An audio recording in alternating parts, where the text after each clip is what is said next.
General Treasurer Seth Magaziner is back with us because now he's a Democrat running for Congress in the 2nd District. Good morning, Mr. Treasurer. Thanks for having me back. Well, last time I had you in, not that long ago, you were a Democrat running for governor. Why the change? Why do you want to be a congressman? Because they're two different things. Yeah. Well, listen, I'm running for Congress because we need strong leaders in Washington who can cut through the nonsense and deliver real results for Rhode Islanders.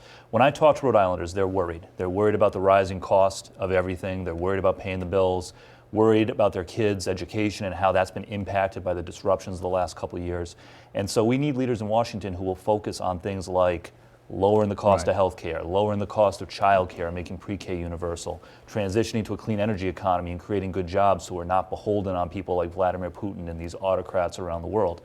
You know, it used to be in this country that if you worked hard and you played by the rules, you could build a good middle-class life for yourself and your kids. That's the way it was for my grandparents, who were sons of immigrants, grew up poor, but were able to get good jobs. My grandpa Bob is a steel worker in Worcester. My grandpa Lewis is a bookkeeper in New York. They didn't have a lot when they were young, but they were able to get good jobs that allowed them to buy houses and enter the middle class.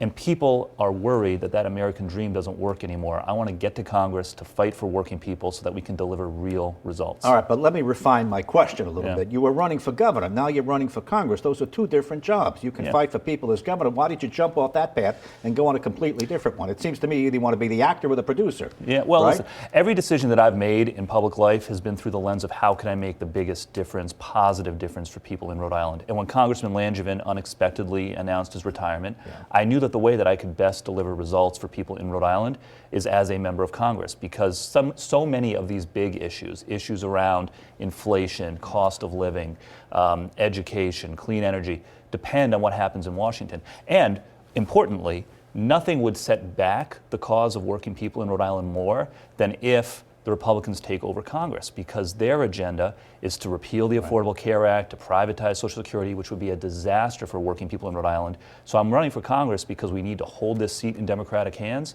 and deliver real results for working people in Rhode Island. But when I had you in, you were running for governor. You had the same list of all these things you're going to do as governor, but now you kind of jumped to a different path. I need to nail that down. Yeah, the priorities are the same. I mean, again, the issues are the same, the priorities are the same, but when Congressman Langevin unexpectedly announced that he was retiring, I was worried that this seat, if we didn't have a strong Democratic candidate in the race, could fall into Republican hands, which would set back all of these important causes that I'm fighting for. Is there anything wrong in saying, I want to go to Washington where the action is? You know, I become a congressman, you could stay there for a long, long time. We keep the incumbents here for the most part. And, you know, the governor's one thing, but there's a lot of people in the race, and maybe I could, you know, is that the real answer? It's never been about me. It is about how can I make the biggest positive impact for working people in Rhode Island. And what's happening in Washington right now is so important, because these issues that we're grappling with around the cost of living, cost of health care, expanding access to education and child care, these are issues where Washington plays a critical role.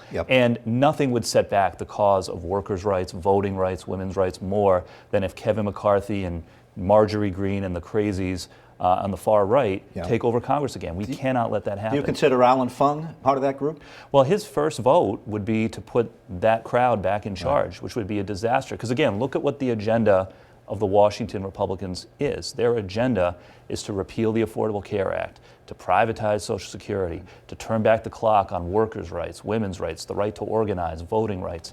That would be a disaster for working people in Rhode Island. Well, they could also counter, well, listen, our agenda is to fix the borders, fix the energy. We're going to deal with Putin the way he should be dealt with, not Biden vacillating, going back and forth. You know, there's another side to the story. Well, I mean, let's take those issues. You know, what is happening in the Ukraine is an atrocity. And everybody agrees. Everybody agrees with, except for Donald Trump, who is a cheerleader for Putin. He's in Mar-a-Lago. He's in Mar-a-Lago. Yeah, but if Kevin McCarthy and the congressional Republicans get back in charge, they have shown that they will do Donald Trump's bidding, and that would be a disaster when it comes to standing up for Russia, transitioning to a clean energy economy. These very issues that you're talking about, we cannot let that happen. Okay, but you know that probably is going to happen. The red wave is coming. You're going to, if you win, let's say you prevail. By the way, you got to get past a bunch of Democrats. How many on your side now? 6, 7 people running. I don't know. You don't have to name them all. That's not what you're here to do. The red wave is coming, and every single pundit and everybody you talk to, it's going to go Republican. Yeah. You would be a freshman Democrat from Rhode Island. Yeah. I mean, we got to get a smaller totem pole. You'll be way down. Well, first of all, I think we've done well with Democratic representation in Congress from Rhode Island. We've had a strong congressional delegation that's really delivered resources for the state on infrastructure, education, public safety, regardless of the climate in Washington, D.C., and I want to continue that tradition. But also, I think we need to make sure that voters understand what the consequences in their lives will be if we allow the Republicans to take over Congress. The consequences on the cost of health care, on their retirement security. And we have to do our part in Rhode Island to keep CD2 in Democratic control so that we can do our part to keep Congress in Democratic control so that we can continue to deliver results and fight for working people in Rhode Island and nationally. I suppose Alan Fung or Jessica De La Cruz, 2 Republicans running for the same seat, would say it's going to be Republican. Yeah. You should have at least one of us down there to deal for the next 2 years and possibly the next 6. It would be a disaster for working Rhode Islanders who care about the Affordable Care Act, who care about the solvency of Social Security, a disaster to let the Republicans take over Congress. And we have to do our part in Rhode Island to make sure that doesn't happen. That is why I am in this race. Do the Republicans do anything right in your view? You may need some of them to win, and you're going to need the independents too. Yeah. And by the way, Donald Trump did pretty good in Rhode Island, didn't he, in 2016 and 2020? I think he was by the numbers. I think he was a disaster for Rhode Island. No, vote-wise, numbers-wise. Yeah, well, he didn't win. But now, here's what I'd say. Bipartisan cooperation is important. And as state treasurer, I have worked across party lines to get things done. You know, I passed a state school construction program with bipartisan support that's fixing schools all across the state, from Cranston to North Kingstown to Burrillville and everywhere in between. I passed, one of the very first bills I worked on was a bipartisan bill that set up tax-free savings accounts for young people with disabilities in Rhode Island. So it is important to have bipartisan cooperation, and I will work with anybody in Washington, left, right, or center, to deliver positive results for Rhode Islanders. But do I think that the Republicans should be back in charge of Congress? Absolutely not. What will you do if you prevail and they are in charge? How effective can you be? Now, you have to be realistic about that. Yeah, again, I have a track record in Rhode Island of getting things done in a bipartisan way, school construction, tax-free savings accounts for kids with disabilities. And so I will continue to find opportunities to work across the aisle when possible. But I will also stand up to the Kevin McCarthy's and Marjorie Greens of the world who have a radical agenda that would be bad for working people in Rhode Island. Okay, the first thing when Alan Fung announced, you put out a snapshot of him in a MAGA hat. Yeah. You did. Does that signal that you're going to, the gloves are off, you're going to really go after him on that? Well, I think that everyone needs to be accountable for their record.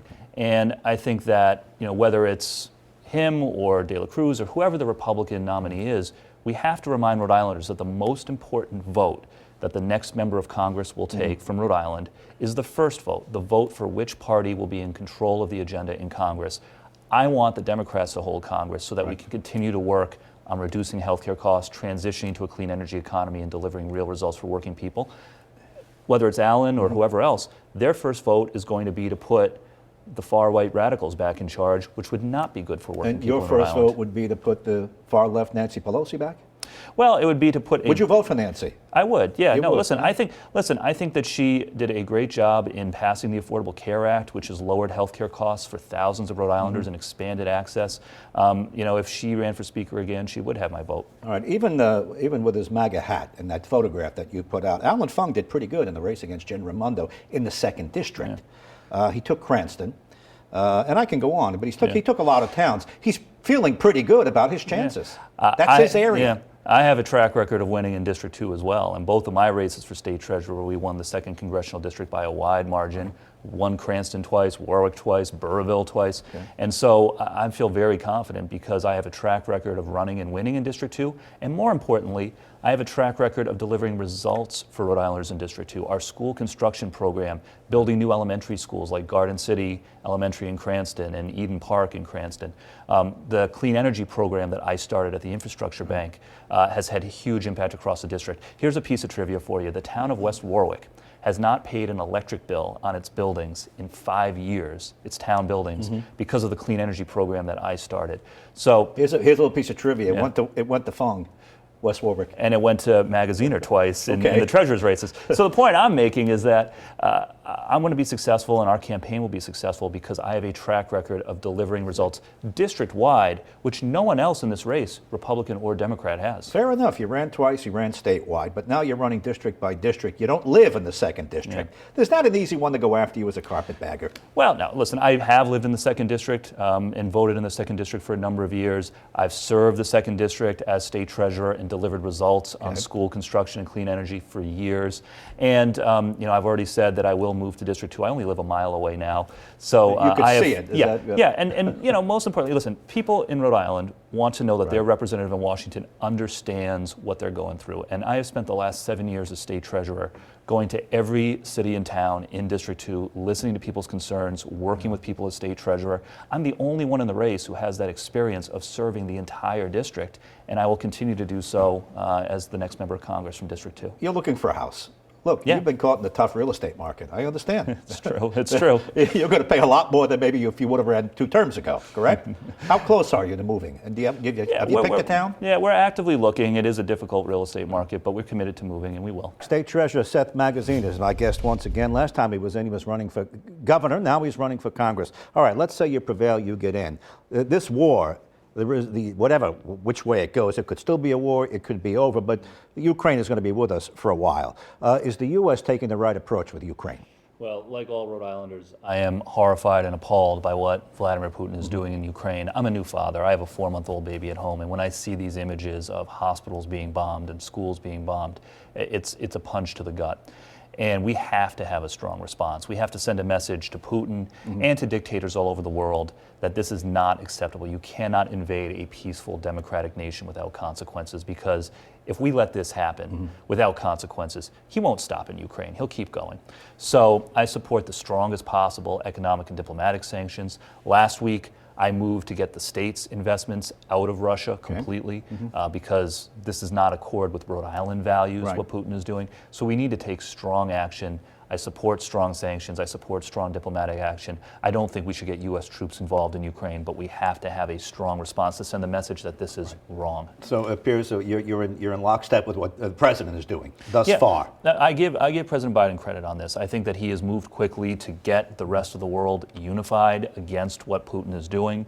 I'm supportive of strong economic sanctions like those that the president has put in place, and I think we should continue to explore more opportunities to penalize Putin for what he's doing, because it is not right. And ultimately, if we let him continue without consequences, he will keep going, and that's bad for Americans here at home. All right. Do you think it was a mistake to offer Ukraine NATO membership at some point? A former Governor Chafee, former Senator Chafee, he said, I am right about this.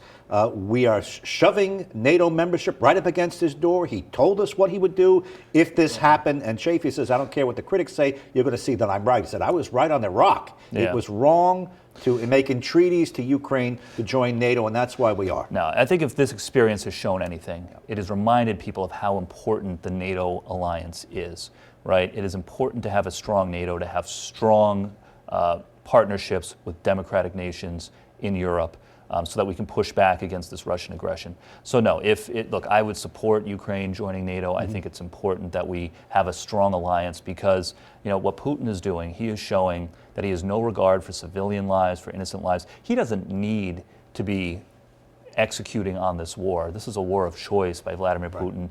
He's a dangerous man. We have to have strong alliances to prevent that expansion. So no boots on the ground, no enforcing a no-fly zone. We're not going to shoot down Russian jets, right? So the critics might say, okay, you do all of that, you crush his economy, it's going to go right to China.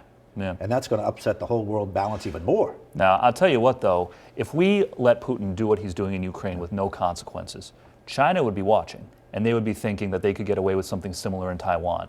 Other dictators around the world will be watching and thinking, well, we can invade peaceful neighboring countries if we want to, and there's not going to be any consequences. There have to be consequences. You cannot invade a peaceful, democratic nation and just expect that the rest of the world isn't going to do anything about it. All right. Now, the president said, okay, all my actions will have a cost, and it's going to be painful for all of us.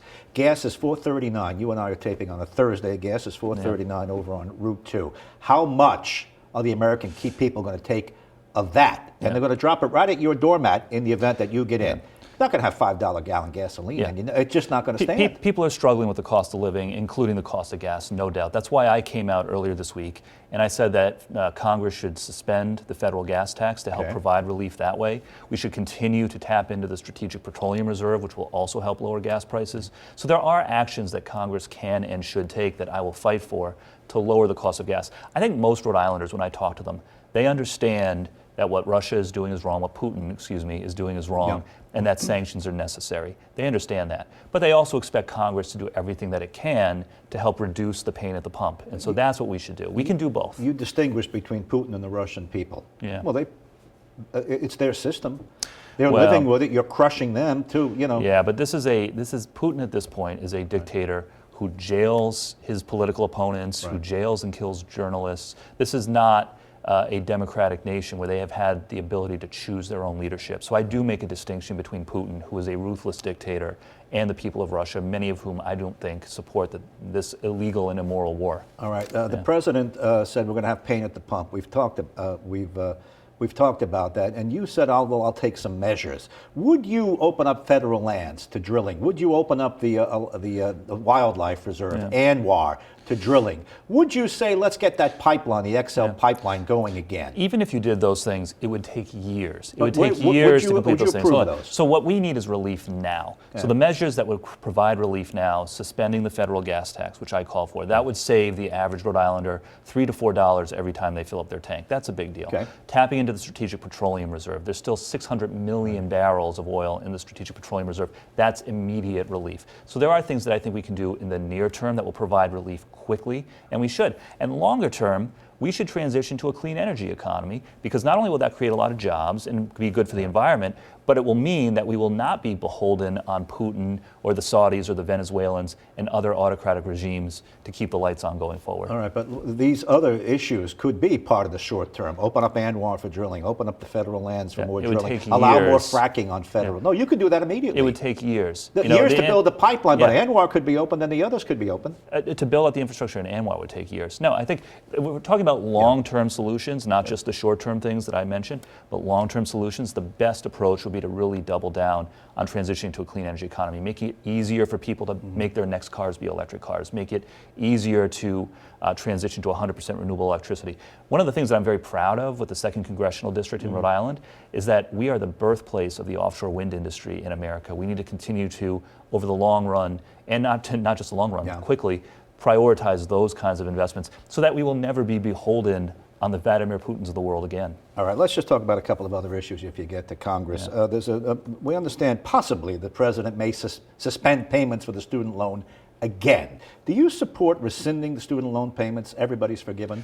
Yeah. Like some of the far left members of your party do? So here's what I believe on student loans. First of all, the student loan burden is real for many people, and it is making it harder for people to have stable financial lives, to buy houses, to raise kids.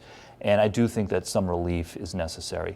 It's wrong that the federal government, which is the lender for most student loan borrowers in the country, that the federal government makes a profit off of these loans. The federal government should not be charging a 5, 6, or 7% interest rate on student loans. So the first thing that we should do is lower this interest rate to be, I think it should be 0, because the federal government should not be profiting off of these loans. Second, we have workforce shortages in many key areas of the economy right now. We have a shortage of teachers, a shortage of healthcare workers. I do support student loan forgiveness for those sectors of the economy where we need people and we're having a hard time recruiting people. So student loan forgiveness in those key areas. Do I think that the average person who maybe hasn't gone to college themselves should be paying for student loan forgiveness for somebody who went to Harvard and works at Goldman Sachs? No.